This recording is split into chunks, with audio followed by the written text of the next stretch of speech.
Welcome to the enchanting world of Bella Brown's historical Western romance. I'm delighted to share this journey with you today. Before we ride into the story, if you enjoy these narrations, please consider subscribing to this channel. It's a small gesture that makes a big difference, and your support makes it possible to continue bringing these heartfelt tales to listeners everywhere, completely free of charge. Now find yourself a comfortable spot, close your eyes if you wish, and allow your imagination to travel back to the American frontier, where adventure and romance await. This audiobook presentation features The Ranch Hand and the Servant Girl by Bella Brown, all rights reserved. Chapter 1. Effie, are you sure that this is a good idea? Ophelia smiled, showing confidence that she was far from feeling. Of course. Besides, what other option do we have open to us? Might I speak freely? Georgie, you have been my staunchest ally throughout this entire ordeal. You have been a constant by my side for many years. You might have been hired as my maid, but I think that you have surpassed that role many moons ago, and you are now considered my only friend in this world. You saw me through the grieving process of my parents' death in the way only the sincerest supporter could. And if it wasn't for you, I would have married that buffoon, Mr. Fletcher. I was so blindsided by the wedding that I failed to see that he was only marrying me for my money. So anything that you feel should be said, please say it now. Georgie sent her a warm smile.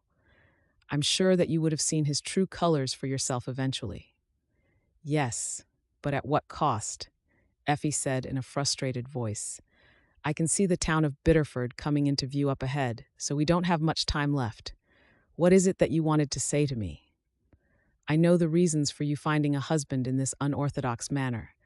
I understand that you think this is the right thing for you to do, considering what happened, but you are going to start your married life in a lie. Mr. Gil Hartley believes that you are a penniless orphan who spent their life in service. Yes, Effie explained for what felt the 100th time, and I will tell him the truth as soon as I am sure of his character, that the character he portrayed in his letters is who he truly is. I read the letters, too, Effie. I saw nothing misleading or conniving in them. He is a ranch hand. He has no money, but clearly has a kind heart and a strong moral code. Are you not worried that as soon as he finds out you have lied to him, it will shatter any trust he has in you? Such a thing could make him cast you aside. Ophelia had been plagued about embellishing the truth to Gil Hartley, but it was a case of once bitten, twice shy.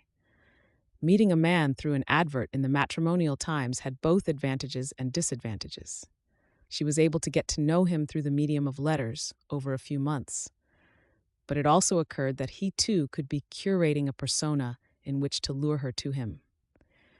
I fear that your experience with that Fletcher Lothario has tarnished your view of all men that you meet, Georgie added. You're right, as usual, but that's why I brought you along. You're an incredibly good judge of character, Georgie. Plus, I cannot bear to be apart from you. You cannot try and charm me by paying me compliments, Miss Ophelia Miller, Georgie informed her tartly. Effie laughed. I speak the truth, in this instance at least. I agree that it was a risk in doing what I've done, embellishing my truth, but I couldn't see any other way to find his intentions if he wanted me or the wealth left to me. I didn't think it was possible to fall in love with a man that I'd never met, and yet here I am, over 1,000 miles away from my old life in New York, about to meet him. We're very different, I know, and his life experiences vastly differ from mine. Yes, he is kind-hearted, but he is also honorable, and I think once he knows my true reason for doing what I did, I hope he will understand. Effie tried not to fret over the dubious look her friend gave her. I have always been myself in the letters in every other aspect, she reasoned. The other alternative to him casting her aside for lying to him didn't bear thinking about. She reached into her reticule and pushed a small purse of coins into Georgie's hand. Take this and keep it safe. What's this? It's money, Georgie, Effie deadpanned. How else would you pay for your stay at the boarding house? Georgie frowned in question, bouncing the bag gently in her palm so that the coins tinkled. But I'm staying with you? Effie began to gather up her belongings, scattered around the plush velvet bench that they'd occupied since the last train station. Gil Hartley is expecting me on my own, not with a companion in tow. How would I explain having you there with me when I have come from life in service? Portraying you as my new friend seems much more plausible. There's enough in there to pay for your board at the same house that I am going to be staying at for a month, plus sundries, of course. Let's pretend that we met on the train. This way, if anything goes wrong, we'll still be together.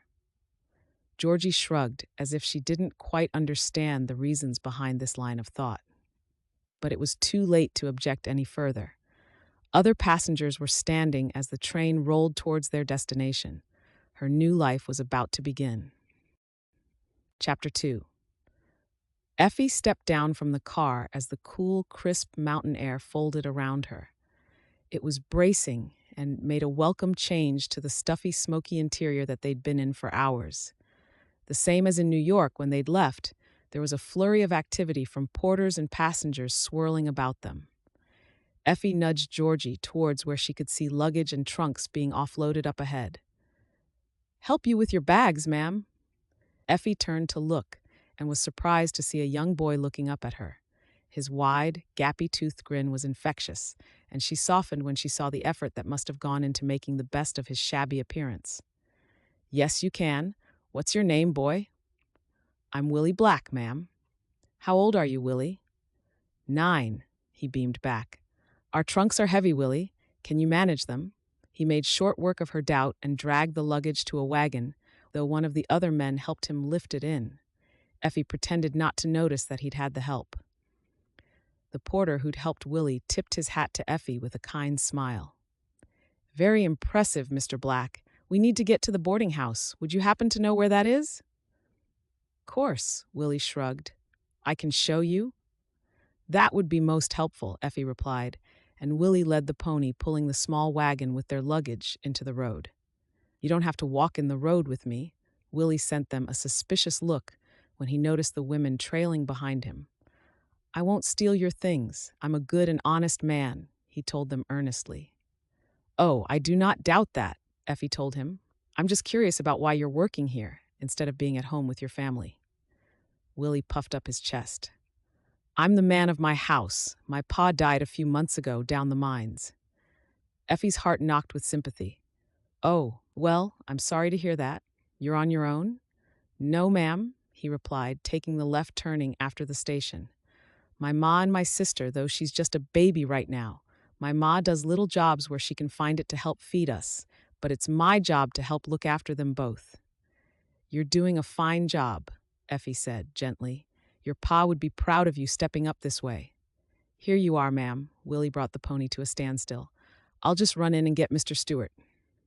He doesn't like me trying to take down trunks by myself on account of me dropping one that one time."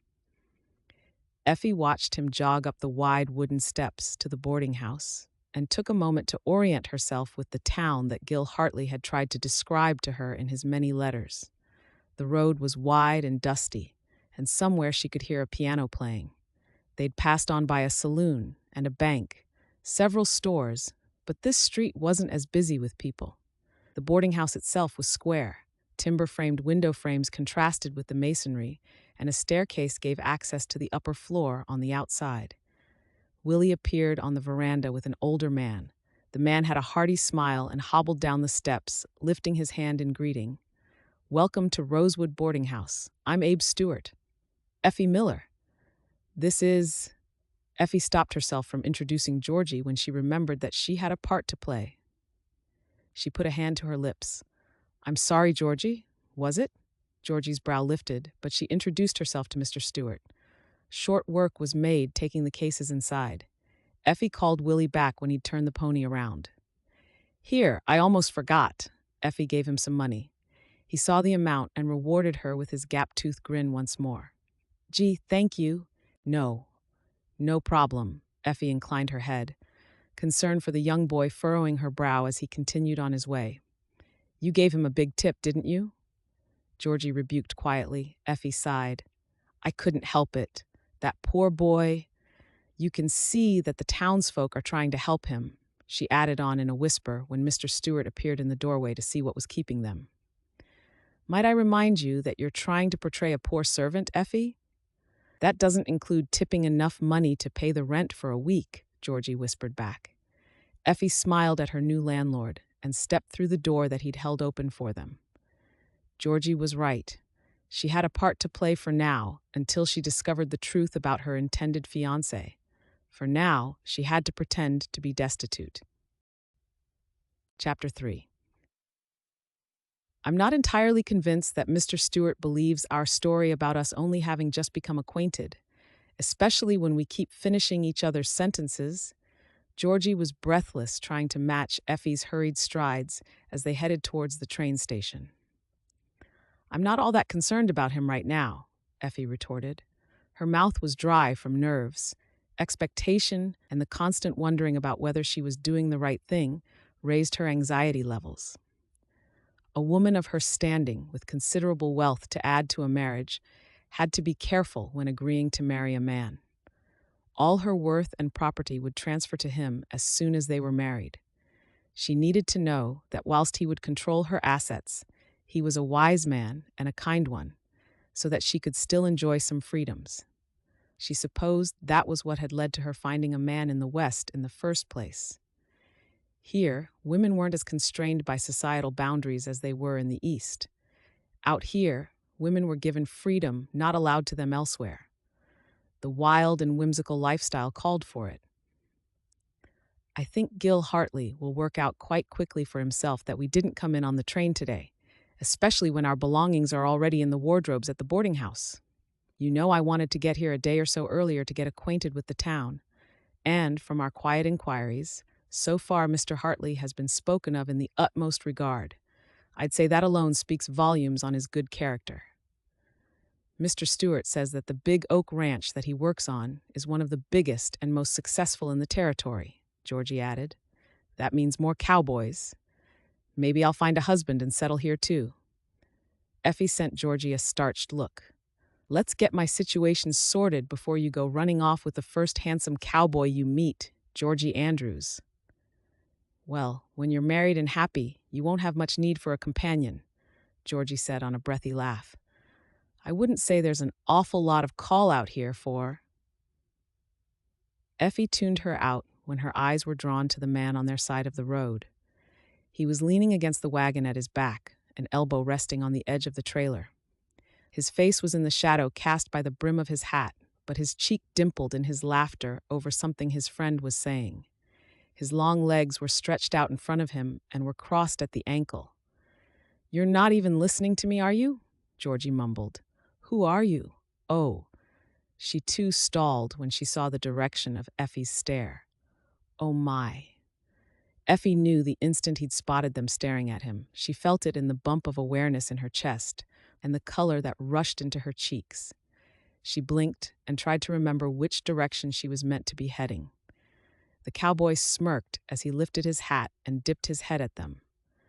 Afternoon, ladies. Fine day, isn't it? He straightened up. Effie, who had always felt awkward because of her height, had to lift her head.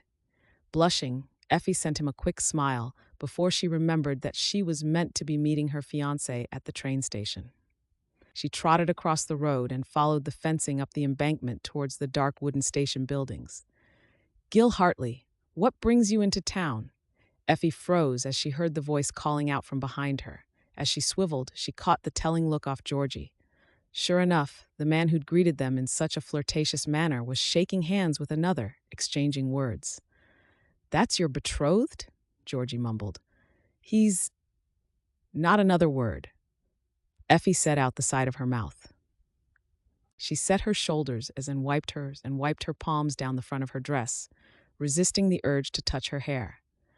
She drew in a shaky breath, noticing the way his blonde hair curled at the nape of his neck and how soft the chambray shirt that he wore looked.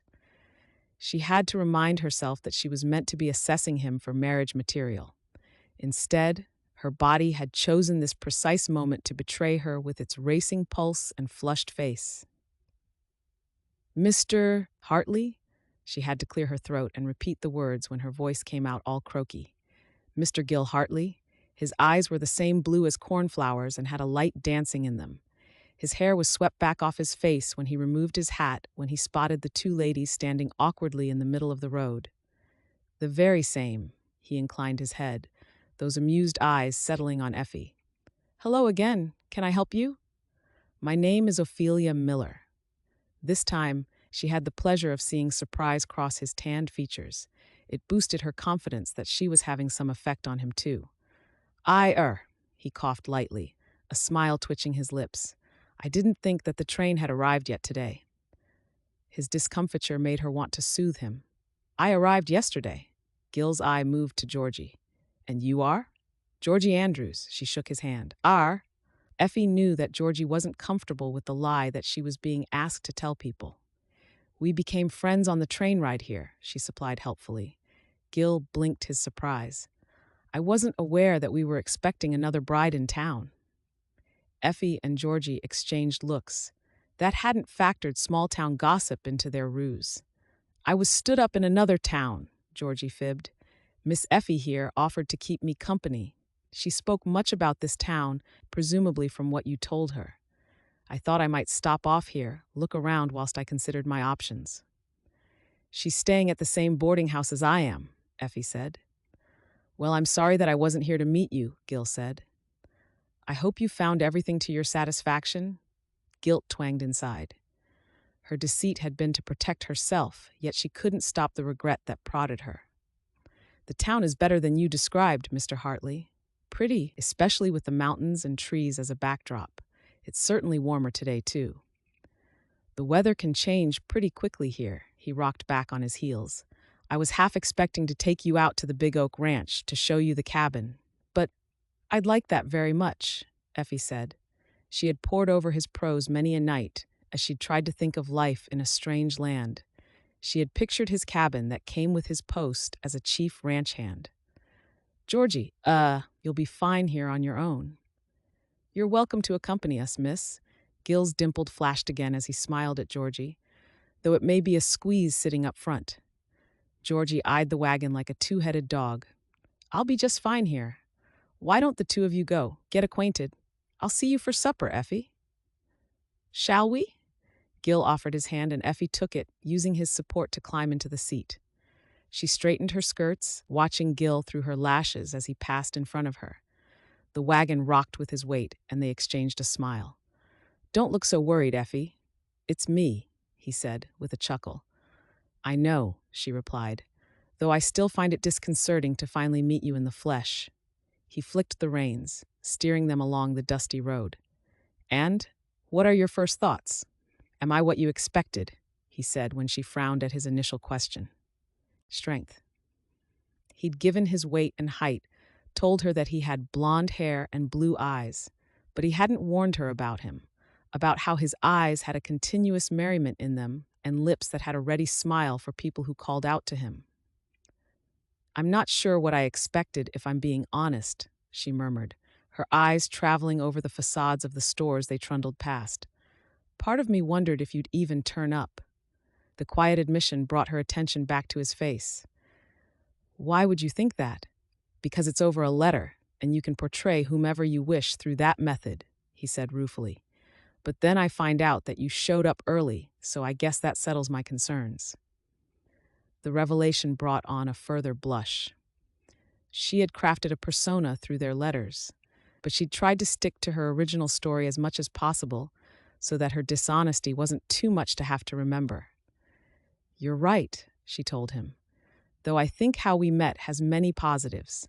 The upside is that we got to know each other by speaking so frankly, when that might not have been possible if we'd met under different circumstances, such as in person right away."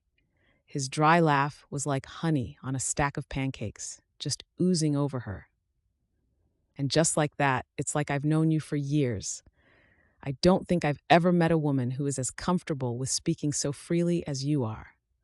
The compliment warmed her. "It's nice to be able to speak with you in person finally. The town is much bigger than I imagined it. The buildings are quaint and practical," he finished, looking about him. "It's all I've ever known." She blinked. "I thought you were a ranch hand. Don't they move around a lot?" "Most do," he replied smoothly. My father worked the same ranch that I work on. The boss, Bart Jenkins, allowed me to stay on after my father had passed, kept me in work, even through the slow winters. He sounds like a good employer. They left the town behind, the hubbub replaced with rustling leaves and the crunch of wheels on the dirt road that weaved ahead like a ribbon. It cut a path through tall evergreens that sprung up either side, their green spear tops brushing the sky. Bird calls floated on the wind that caressed them. Pine and earthy moss tickled her nose. How were your employers when you left? I have heard of some stories where they impose fines and such on you or withhold wages. Effie looked away. It was one thing fabricating a story in a letter. That was easy, but it was much more difficult to lie to his face. Just fine. What road is this? This road goes all the way out to Copper Ridge, then on to Billings eventually. The ranch is out this way. She could hear the creek that peeked through the undergrowth as it tumbled over rocks and fallen branches, and caught the occasional sparkle of light glinting there.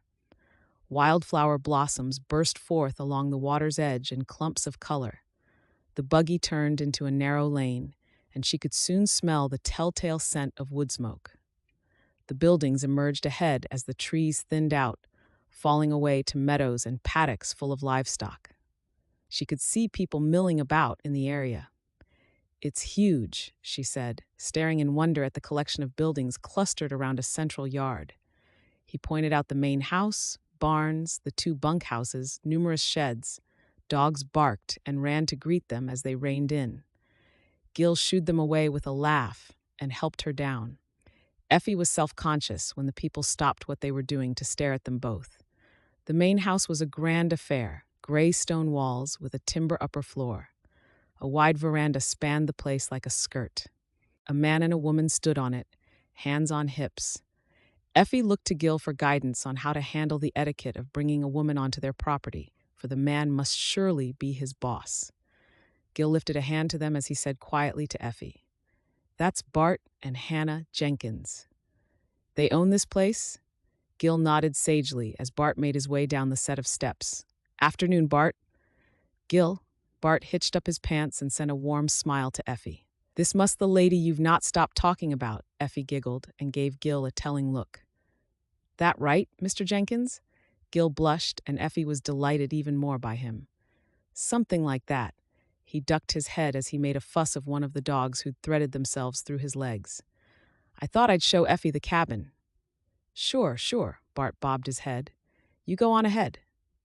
Hannah ambled up beside her husband, her keen assessing gaze belying the amiable smile on her face as she watched Effie.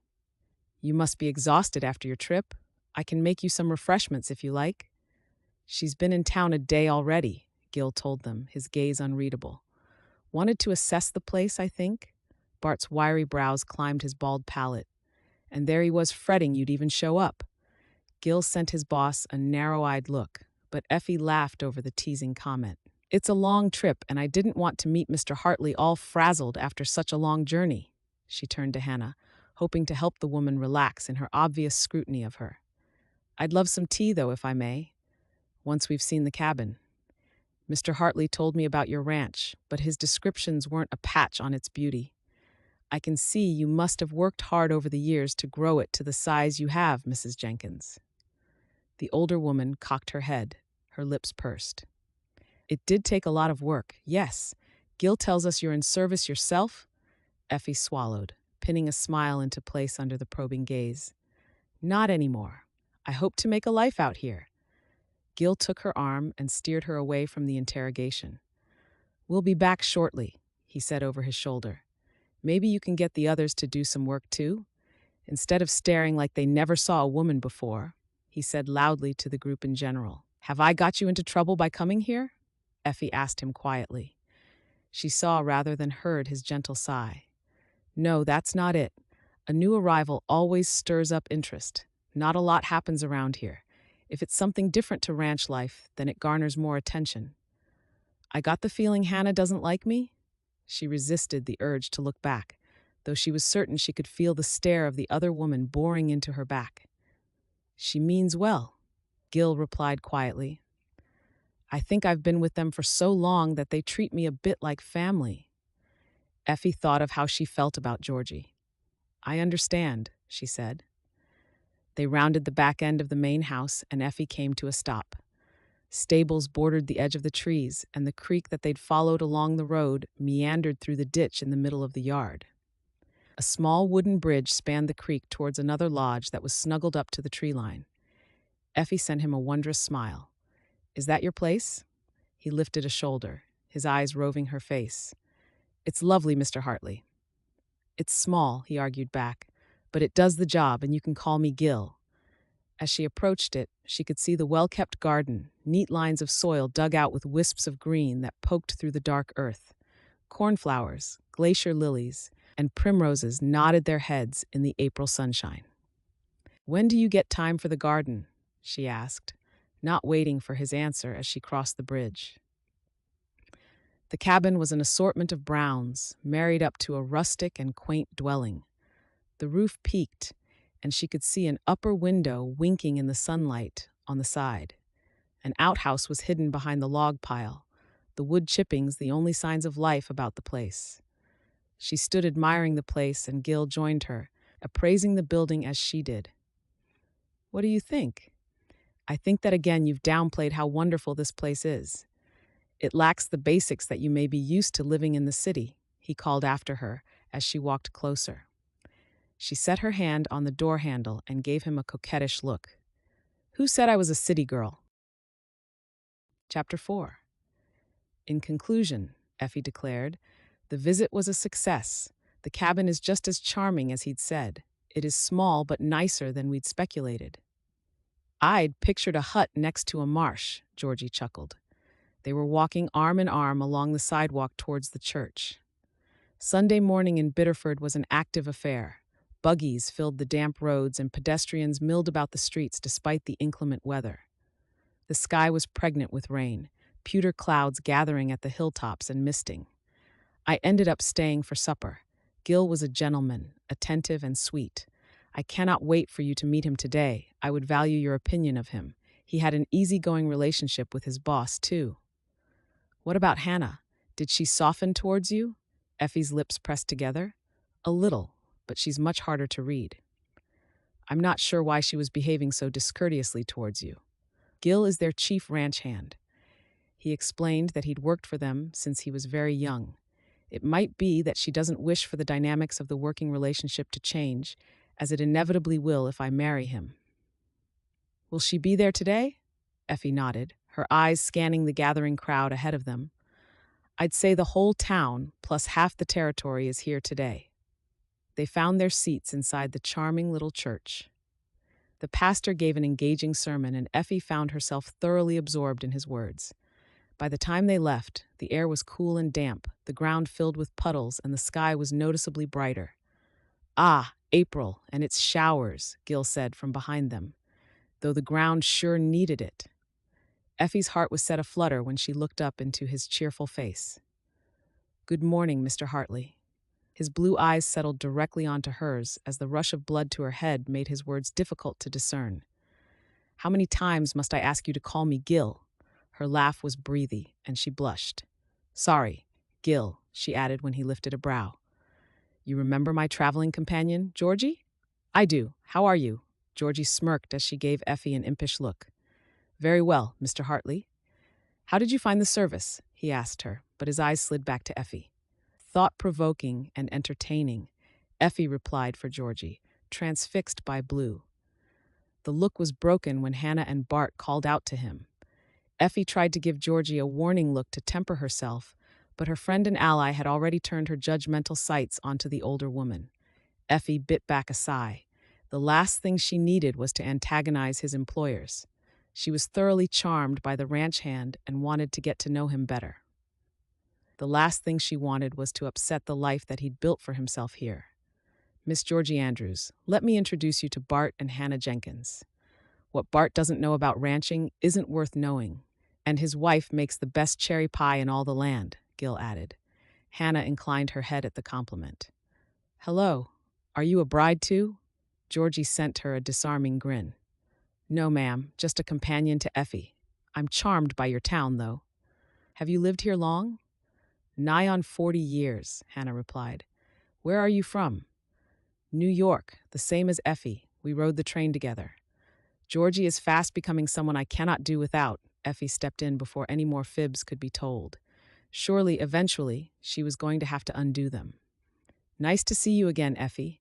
Gil, we would like it if you and Effie joined us for supper again. You are welcome to join us at the ranch too, Georgie. Georgie didn't even wait for permission from Effie. I'd like that very much.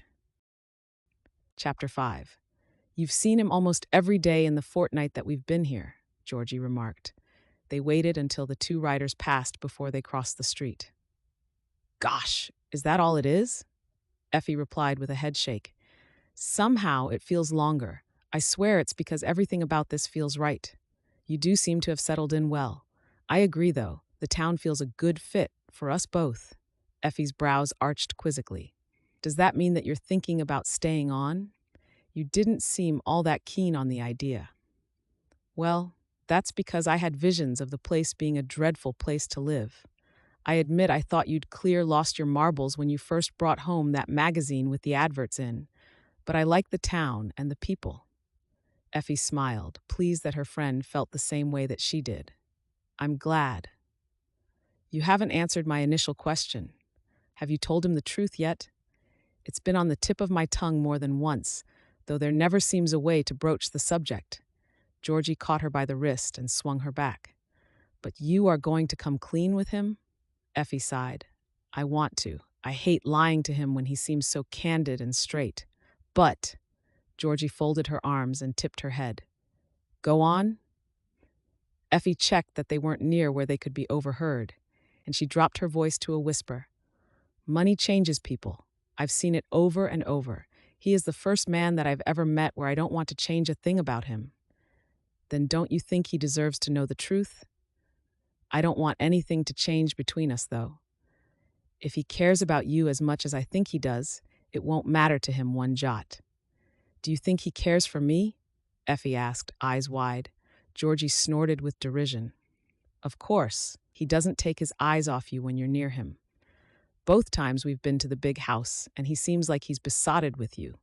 If it is an act, well, he has me fooled, too. Effie clutched her friend's arm and squeezed her happily. Oh, that makes me feel all giddy inside. Come, let's go and see if your skirt is ready for collection. The dressmaker's shop was tucked away between the hardware store and the barber's. A bell announced their arrival, but Mrs.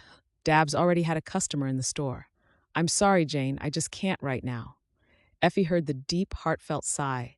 The tense atmosphere inside the shop was palpable. She wondered if maybe she should give them some privacy. All right, I understand, came the soft reply. Mrs. Dabbs reached across her counter to touch the woman's arm. Your work is excellent. If I had anything extra going, you know you'd be my first port of call. I know. As soon as things pick up, the woman bobbed her head. When she saw Effie and Georgie were waiting, she made her apologies and scurried past them, with Mrs. Dabbs calling out to her. Effie watched the young woman leave, and something familiar tugged at her. Is everything okay? She asked the dressmaker as she stepped forward. She could see the shop owner was distressed. Sometimes things are just too sad. How can I help you ladies today? Georgie conducted her business with Mrs. Dabbs as Effie meandered around the disorderly store. Bolts of fabric leaned against the wall, buttons and ribbons lined the shelves, and fabric fibers tickled her nose. And yet, as she browsed, she couldn't quite put her finger on what had been so familiar about the woman. Chapter 6. Where are we going? I want to take you to a place that holds a special place in my heart, Gil said, his eyes crinkling under his wide-brimmed hat. They'd been climbing for what felt like days, higher and higher, until they were looking down onto the tops of the evergreen trees, spread out along the floor of the valley below them. The air was cooler up here, and Gil had wrapped her up in a heavy woolen blanket. Eagles glided majestically overhead, and they'd passed by elk grazing amongst the trees, big-horned sheep perched on the craggy cliffs that soared up at the roadside.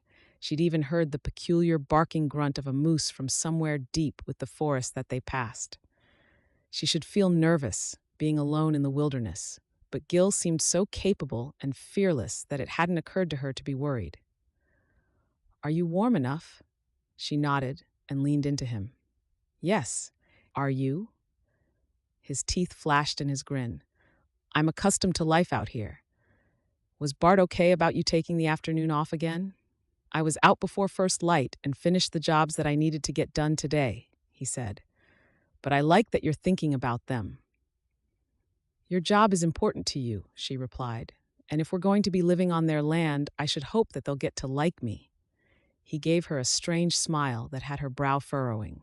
She was about to question it when he sat up. He drew a deep and audible breath. Look. Before them, a wide lake sparkled green and blue, cupped within the rugged gray rocks. Douglas spruce and bull pine were scattered along the far side of the lake.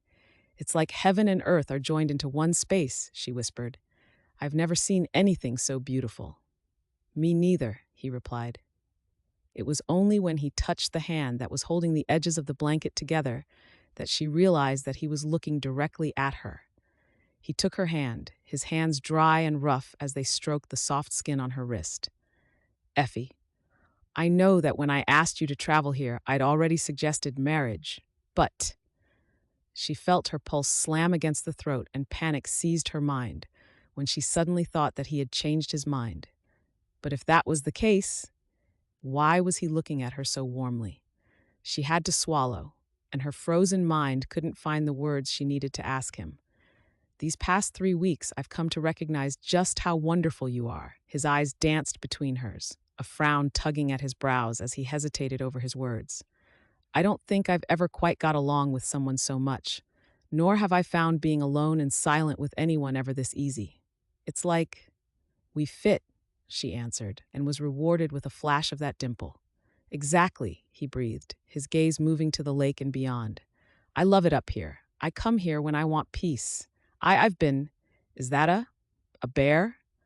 Effie's voice squeaked as she watched the hulking black beast along the shoreline up ahead of them. Gil patted her hand. "Sure is. Look, we're going to leave him alone." Gil gathered the reins up, crooning to the skittish pony when it caught the smell of the bear on the wind. "They're just waking up at this time of year. They can be a little temperamental, and we're in his home." Gil sent the pony into a trot back out along the road, the jerky movements doing nothing to soothe Effie's stretched nerves. "I can't believe I've just seen a bear," she laughed. "Well, you get used to it after a while. They're shy creatures and tend to stay out of the way mostly unless they're hungry." "That reminds me, I need to make sure you have a gun when you're out on your own." "A gun?" she asked, swiveling to stare at him. "But I've never touched one before. My father had them, but I didn't much care for them." He slipped an arm around her. "There are a few things that you'll have to get used to if you're going to be my wife." "You want me to be your wife?" Gil nodded. "Why else would I have shown you the lake? Will you be my wife, Effie Miller?" Bouncing along as Gil expertly handled the buggy and reins, he watched her. She felt herself hesitating. There was so much she needed to tell him, but when he looked at her like she was the most precious thing, she couldn't bear to have that change. She could only nod her reply. Chapter 7. "So, you met with the pastor?" "Yes." "But you still haven't told him the truth?" "No." "I thought that you weren't going to accept his proposal until you were sure he'd be okay with knowing," Georgie hissed at her. "I'm waiting for the right moment," Effie countered, deliberately lengthening her stride so that Georgie would have to run to keep up. She should have known by now that Georgie was like a terrier when she got the bit between her teeth, though, and she wasn't going to be put off. "If you've decided on a date with him, and you've ordered a dress, I'd say there have been more than one moment when you could have shared this information with him, Ophelia." Effie whirled, and Georgie almost collided with her. "Don't you think I know this?" "I nearly told him after the buggy ride, and then he got talking to someone about the bear. Then, at the church, you were accosted by that David person, and Gil had to save you." Georgie shuddered. "Ugh, don't remind me. I'd prefer to be an old maid than end up on his arm." Effie paused when two people walked on by, and it gave her a moment to temper her tone. "It's just, I keep thinking about what if it changes him? I don't think I could bear it if he becomes this ogre. He's so sweet and gentle." An indulgent smile softened her features when she pictured Gil Hartley as her husband. "Do I need to tell him?" Georgie's response was to fold her arms and lift her chin at an obstinate angle. Effie growled in her throat before she spun on a heel and stomped along the boardwalk and into the mercantile store. "You're unbearable in this mood," Effie told her in a hushed tone, seething with the knowledge that Georgie was right, though Effie wasn't about to admit it. Georgie shook her head. "A truthful mood?" She spoke slowly. "You're the one burying your head in the sand." Effie stood back to allow a customer to pass her by. She picked up a soap bar and sniffed it. Lemon and mint. She picked up a second one. "Why am I having such a hard time doing this?" "Because you love him?" Georgie helpfully supplied and added talcum powder to Effie's arms. "I do?" Her head dropped back as comprehension hit her. She was so scared of losing him when she'd only just found him. "But will he love me enough to forgive me for lying to him? Will he love me enough to not let it alter things between us?" Georgie reached out and rubbed her arm. "I don't have the answer to that, Effie. That one you must find out for yourself. The only thing you can do is admit the truth and pray that it's enough." Effie walked along the line of barrels packed with everything that you could need: clothing, candles, matches, tobacco, luggage, medicines, crammed along the bat and board walls, shelving that was bloated with hats, pipes, guns. There didn't seem to be rhyme nor reason for the order of the displays, and yet the owner, Mr. Gordon, could put a hand on anything should you ask him for it. She waited at the countertop, only tuning into the conversation when she picked up on the change of tone. Normally, Mr. Gordon was affable and happy, but his stern tone cut through Effie's thoughts like a hot knife through butter. "No, Jane, I can't." Effie recognized the figure of the woman as the one who'd been looking for work at the dressmaker's last week. This time, though, she had a small child on her hip and a young boy next to her. "I promise that I'll pay you, Mr. Gordon. I just need a little more time." Mr. Gordon shook his head resolutely. "I feel I've been more than reasonable with you, Jane. I've extended credit for far longer than I normally would, considering your circumstances, but I cannot run a business this way. I have my own bills to pay." "She isn't well, Mr. Gordon." Jane pleased and pressed a hand to the little girl's forehead.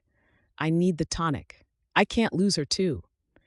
Effie could see the effect that the words were having on the store owner when his eyes closed. She looked to Georgie, who frowned at her, sympathy tugging her brows round. When the young boy turned to his mother, Effie realized why she thought the woman was familiar to her. "Don't worry, Ma," Willie Black said. "I'll go and see if I can get some more work." "Jane, if there was any other way," Mr. Gordon began. "Excuse me, miss." Effie stepped forward and held out a banknote. "I think that you dropped this." Jane, Willie, and Mr. Gordon turned to look at them, each with their own expressions of incredulity, joy, and horror. Effie waved the note. "It fell from your pocket, Mrs. Black." Willie was the first one to move. His wide, gappy grin flashed at Effie as he whipped the note out of her hand. "Remember, Ma, when you said about that job?" Mr. Gordon eyed Effie and Georgie with suspicion. Jane faltered, shaking her head, but Willie had already handed the note to the shopkeeper. "I think maybe you should have some candy too, Willie," Effie suggested, hiding her laugh at his delighted whoop. Jane hurried her son and daughter out of the shop, a brief smile at Effie. "Did she really drop that note?" Mr. Gordon asked her. Effie tilted her head, a challenge in her eyes. "Why, Mr. Gordon? Where else would it have come from? Can you wrap these two separately, please? This one is for Hannah Jenkins." "He's not convinced," Georgie murmured to her as he waddled over to the rear of the shop and ripped off some of the brown wax paper. "I know," Effie replied quietly, "but I cannot stand aside when there's a woman in such dire need through no fault of her own. She was in the dressmaker's looking for work. She's trying her hardest, and she must be in such grief." Effie straightened as Mr. Gordon walked back to them and set the parcel down. "Thank you, Mr. Gordon. I was just telling Georgie here that you're amazing." "I am? Of course. How else could another know exactly where everything is in such a magnificent store? Bitterford is lucky to have such a place in which to purchase their goods." The tactic worked, and he preened under her praise so that the girls were giggling by the time they left the shop. That's one way of diverting his questions that were bound to follow, Georgie said as she linked her arm through Effie's. Ma'am? Effie stopped and looked back over her shoulder. Jane Black was peering around the corner of the shop in the alleyway between the two buildings. Her daughter peeked up shyly at them both when Effie and Georgie approached them. Hello, Mrs. Black, Effie said warmly. Is everything okay? Jane sucked in a breath, on the verge of tears, as Willie tugged on her arm, pleading her not to say anything. I can't let you do what you did. Effie frowned, feigning innocence. What did I do? Aren't you the one who's marrying Gil Hartley? Effie nodded, her smile widening. Yes, I will be a week on Tuesday. Jane shook her head and held out the fistful of money that Mr. Gordon had given her in the change of the banknote. Mr. Hartley is a good man, as good as they come after my Jimmy. It doesn't sit right with me, you just handing out the money of a hard-working man like that. Please, I thank you for the kind gesture and for helping me out of that hole, but that was too much. Here, take it. Jane proffered the money when Effie didn't move. I had the pleasure of meeting your son when I arrived, Mrs. Black, Effie said. I knew right away that he was from a good family. He's polite and articulate, and he has a smile that would light up the dark. She reached out a ruffled Willie's dark cap of hair. He told me of your circumstances, about how he was working hard now that he was the man of the house. Jane's hand dropped when she looked at her son, pride shining through. He is a good boy. Effie leaned in as if talking conspiratorially. I bet he gets that from his father. Jane's eyes filled with tears, and her lower lip disappeared in between her teeth. She could only nod mutely.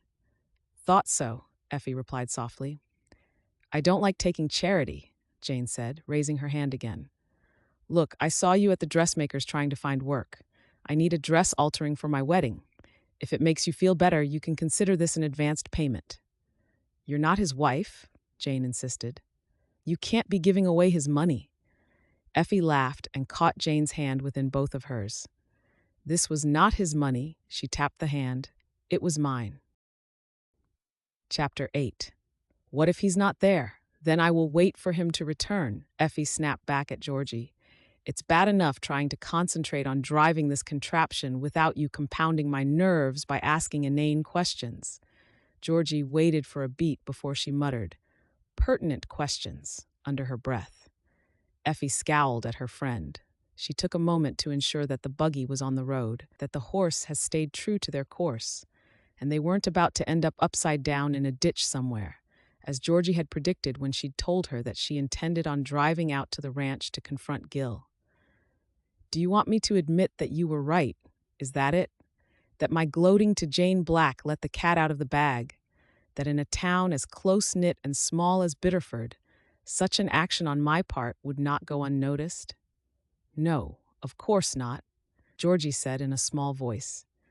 I am just concerned that your actions once again seem rash. They're the actions of a woman who has messed up, Georgie. I should have told him as soon as I'd made up my mind about him. He's been as consistent in himself as he was in his writing. So must you have been, Georgie patted her friend's tense arm. Why else would he have given you the option to pull out of a marriage in case you weren't sure of it? He wanted you to be sure of him. Yes, Effie whispered back, her throat tightening. I got lost in him again when he was speaking those beautiful words. Then he was called away. Well, now I'm here to remind you not to get caught up in those incredible eyes of his. If I sense that you're fading into a void, I'll be sure to poke you good and hard in the arm. Georgie nodded firmly, which made Effie giggle. The laughter released the pressure that had been building up in her chest the further away they'd got from the township. By the time she steered the buggy in through the gateway of Bart's ranch, her palms were slick with sweat. She felt a mixture of relief and apprehension when she saw the familiar tall figure of Gil striding about his yard and calling out to the men. He stopped, his hands on his hips when they were spotted, and he was grinning when he approached them. Effie, to what do I owe the unexpected pleasure of seeing you here today? Effie cleared her throat, reining up and secretly thankful when Bart caught hold of the bridle. I need to speak with you. She caught the funny look he sent to Bart as he walked to assist her down and Georgie down. Funnily enough, I was going to find some time to speak with you also. Shall we go inside my cabin? Effie felt Georgie's sharp poke in her back. No, no, here will be fine. Gil glanced around him at the many others who were staring. You sure? Effie pulled in a shaky breath and bobbed her head once. Yes, I'm sure. I have something that I need to say to you. I haven't quite been honest, Mr. Hartley. His affable smile vanished, and suddenly the air crackled with tension. Effie didn't miss the way that Bart and Hannah aligned themselves on either side of him. I see. And in what way have you been dishonest? Effie felt propped up when Georgie mirrored the stance of Bart and Hannah when she emerged into her peripheral line of sight. Trying to find a husband via the medium of writing was a deliberate choice of mine, for a very specific reason. You see, she appealed to him with her eyes, silently pleading as she hoped that he would understand her motives. I've tried finding a husband the traditional way. At first, I thought that Mr. Fletcher was everything that my heart desired. He was courteous and charming, as you'd expect of a man of his standing. Gil folded his arms, his jaw taut though he remained mute. Georgie leaned against her, bolstering her courage, and Effie pressed on despite the animosity rolling off the three facing them. It turns out that he'd tricked me. He was playing a part, a character with nefarious intentions. He was only wanting to marry me for one reason when I wanted to marry him for love. Gil narrowed his eyes, suspicion drawing his brows together. You're speaking in riddles, Effie. She took a small step to him, eyes moist with emotion. Everything I said in my letters was mostly true. At least, I kept to my truth as much as I could. I am an orphan, but I've not had a life in service. When my parents died, I lived with my mother's sister. She employed Georgie as a lady's maid. I was the sole beneficiary of my father's substantial fortune. Being an heiress makes me vulnerable to unscrupulous men. I wanted to be sure of you, but then it became impossible to tell you about my falsehood that I'd spun. Each day I fell more and more in love with you, and I never wanted anything to change between us. It was Georgie's firm grip on her wrist that stopped her babbling. I'm sorry, Gil, she added. He looked to Bart, then to Hannah, his mouth compressing into a line. She wasn't sure if it was fury or disappointment, but when the edges of his mouth curved up and he burst out laughing, Effie was taken aback. He bent at the waist and howled, and the laughter of the group rocked her. When he straightened, he wiped his eyes. He walked towards her, caught her by the hands as she looked up into his amused face with bafflement. I'm sorry, he chuckled. Truly, I didn't mean to laugh, but you have no idea how relieved I am, how we all are. I don't understand, she began. Gil swept an arm around them. Your reasons make sound sense to me. I'm laughing because they echo my own so closely. I'm not the chief ranch hand here at Big Oak, Effie. I own it. This place is mine. Effie's mouth dropped open. It was Georgie who broke the silence of expectation with a bark. Pardon? I was the same as yourself. My letters to you, my reasons, are the same. I have been the target of gold diggers and portraying a persona that they thought I wanted them to be to marry me. My truth is that my parents died when I was young. Bart was my father's chief ranch hand, and I relied heavily on him and his knowledge during the early years. They've become family to me. I valued their opinion. It was Hannah who alerted me to my betrothed's duplicity. It was also Hannah who suggested the Matrimonial Times to find a wife, exactly as yourself. I wanted to fall in love, to find someone who wanted to be with me, for me, not because I had land or because I can afford to buy them whatever their greedy heart desired. The truth of it was, I would give you whatever you need because I love you. The cabin. Bart lives there with Hannah. That's her garden that you admired so much. I had the ranch hands speak to me like one of them, instead of their boss. Bart took to the role a little too well at times, though. The old man's laughter was raspy. I have to say, I enjoyed it whilst it lasted, Miss Miller. When we all heard what you'd done for Jane Black in Bitterford yesterday, speculation was rife. He gave a pointed look at Hannah, as to how you came up with the funds. People assumed that you were giving my money away already, but I knew that that couldn't have been the case because you hadn't asked me for anything, not even the travel fees to get here. So, You were hiding the same secret that she was? Georgie questioned from behind them. Gil's sparkling eyes met hers before swinging back to Effie's. They softened a little with his smile. It looks that way, yes. I had my heart broken too, Effie. My trust smashed on the rocks. It makes it hard to forge something with another person when your guard is constantly up. Your letters slowly eroded that wall, and yet I still wasn't ready to fully trust my judgment until I'd met you in person. And then I wasn't too sure on how you'd react to know that I duped you. I worried that it would change how you viewed me, that you would think that I had low expectations of you. Every time I tried to broach it, we were interrupted, or you'd say something, and I'd want the mirage to last just a little longer. Effie dropped her forehead onto his chest as relief flooded her. He hooked a fingertip under her chin and raised her gaze to meet his. Do you forgive me? He murmured, his breath fanning her face. Are you happy to marry a man who was guarding his heart? There's nothing to forgive in my eyes, she whispered. She felt as though she understood him even more now. Then that's good enough for me. Though I have to get my mind around the fact that we won't be living in the lovely cabin now. I'd be happy for a swap, Bart declared with a cackle. Gil hooked an arm around her shoulders. Let me introduce you to the rest of the team, seeing as you will be seeing a lot more of them when we marry. Chapter 9.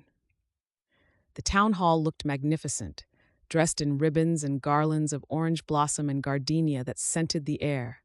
The place was packed to the rafters with the townsfolk who'd come to celebrate the wedding of Effie and Gil Hartley.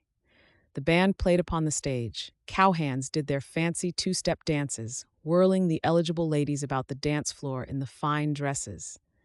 Effie stood to the side, clapping along to the twanging banjo and piano that strutted out its jaunty tune, laughing as Georgie whirled expertly across the polished floor with the cowboy. The hand on her elbow drew her attention to her new husband, who simply had to quirk a brow at her and her pulse quickened. She bobbed her head, unable to hear him even if he'd spoken over the din of the party. He led her along the edges of the hall, impeded by the congratulatory stops. When she stepped out into the balmy evening air, she pulled in a deeply refreshing breath. Her skin was cooled by the gentle evening breeze. Stars twinkled overhead, and the bright half-moon played peekaboo in the clouds that slid on by. Their wedding day had dawned gray and dismal. She'd gotten prepared for the day at the boarding house and had been escorted to the church by a chatty Bart, who'd been honored to have been included in the ceremonies. Have you enjoyed your day, my beautiful wife? The softly spoken words brought her skin to gooseflesh. Yes, I really have. He caught hold of her hand and brought her knuckles to his lips. I want to spend every day ensuring that you enjoy your day. You deserve it. She leaned into him as he pressed a kiss to the top of her head, feeling her love for him fill her chest until she was almost sure that she must glow from her happiness. I never thought it was possible to feel like this. Like what? So thoroughly complete, she said, meeting his gentle gaze. A movement to her left caught her gaze, and she focused on the small shape that emerged, leading the buggy towards where they stood. Willie? Mrs. Hartley, he quipped cheerfully. My ma says I'm to make sure I say congratulations to you. Effie looked to Gil quizzically. Gil lifted a shoulder. I thought about what you said, about the boy working his socks off, but the work not being consistent. You were right. He's bright and a quick learner. I've hired him. He'll be the next generation of cowhand at Big Oak. Maybe he'll be able to help any children we are to be blessed with one day. You have no idea how much this means to me, to have you listen and respect my requests. I told you that I want you to be a part of this team. I've also arranged for you to go and take a look at one of the empty stores in the town for your market idea. Many talented women in town would benefit from having an outlet to sell their wares from. It would help a lot of the widows, as well as the women who need to make ends meet, but in an honest way. Thank you, Gil. Thank you very much. I think it would be a wonderful business. It means that Jane can sell the things she's made.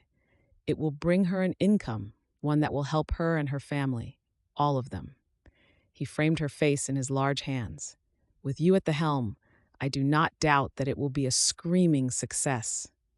He caught her lips for a brief kiss, only releasing her when Willie's giggling reached them. He strode towards the waiting buggy, playfully cuffed a snorting Willie about the head, before assisting her up into the seat. Willie was ordered to go find his mother, who was inside with the rest of the womenfolk. Gil waited until she was settled into the seat next to him, wrapped up in her thick blanket. He slipped an arm around her shoulder and settled her into the crook of his arm. "Are you ready, Mrs. Hartley?" She lifted her lips to his, sinking into a deeper kiss that left them both feeling a little breathless. Then she grinned at him, catching that teasing twinkle in his eyes. "Take me home, Mr. Hartley." The end.